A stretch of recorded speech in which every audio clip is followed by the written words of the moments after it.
Okay, now we're in the other room with the chamber, and the first thing Matt's going to do is put the stopper in the drain hole in the bottom.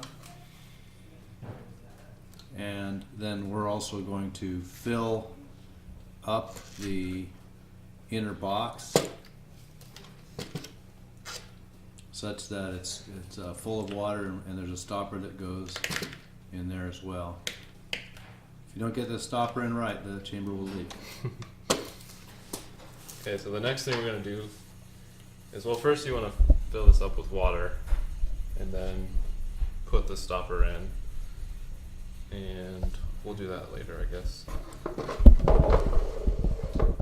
And then you want to take the table and slide it underneath this plastic lip here, and then it should, there. And then it'll also be stopped by these two little notches right here that will hold the table in, and then notches up here that will hold the box in.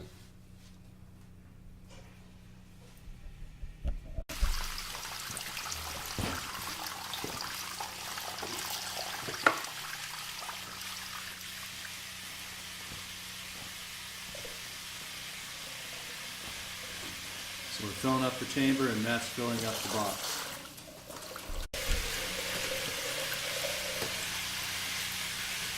We're putting the stopper in, and now the stopper actually goes on the downside so it won't interfere with the flow coming across the top.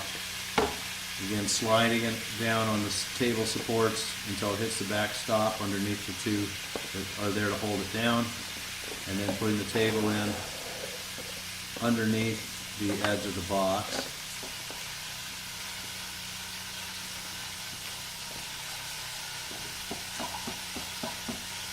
And then the motor can go in the end. And the motor goes on top of that table that supports the basket, so that's the last thing that goes in. And he'll clamp the motor in with the link locks.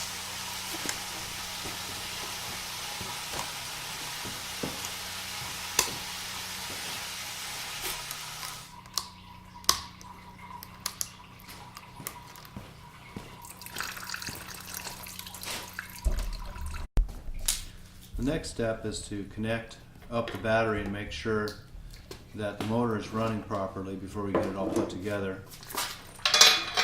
And the power supply needs to be connected in such that the red lead goes into the plus of the battery. If you put it on the wrong lead, it will fry the power supply, so we really don't want to do that. And then for the first test, we will clip on the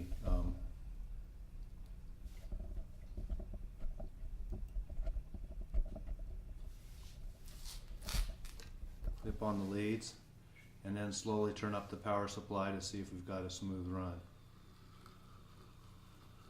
And if the motor's set up correctly, it should be running almost completely silently, which it seems to be. And then the other thing Matt's done is he's put the leads on the wrong side of the motor. That's easy fix. You just flip them over so the propeller's forcing the water to go down into that elbow of the chamber. And probably you should run these for a while just to make sure that everything's tightened and running okay. Next step is to put the lid on.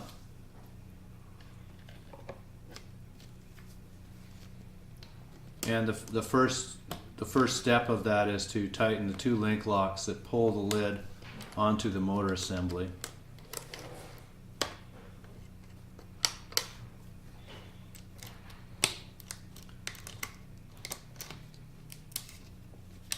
And then Matt's working his way down from the top end of the chamber to the bottom of the chamber.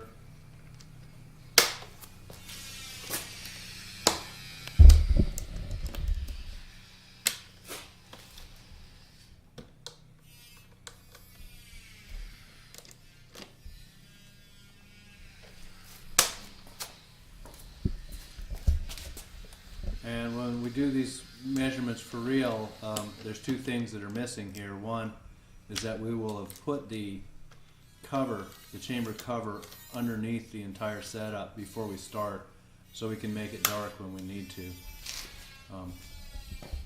And the second one is that we would measure the exact volume of the chamber, of water we're putting into the chamber, so we can correct metabolic rates for volume of the water.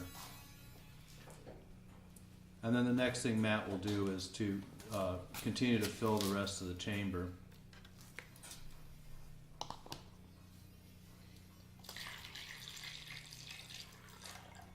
And you can see the water's filling up.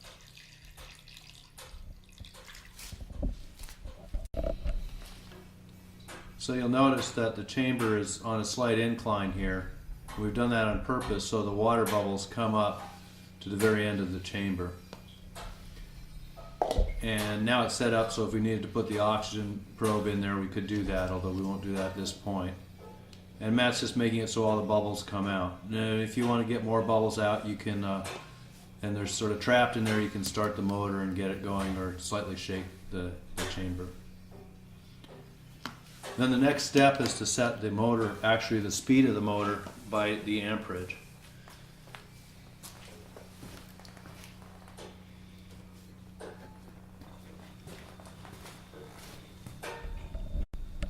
Okay, so now we've got it running, and we need to set the water velocity with an ammeter.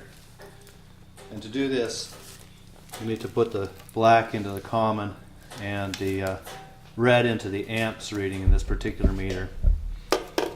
And then we'll run the amp meter through, on the red side, we'll run it from the red clip into the meter,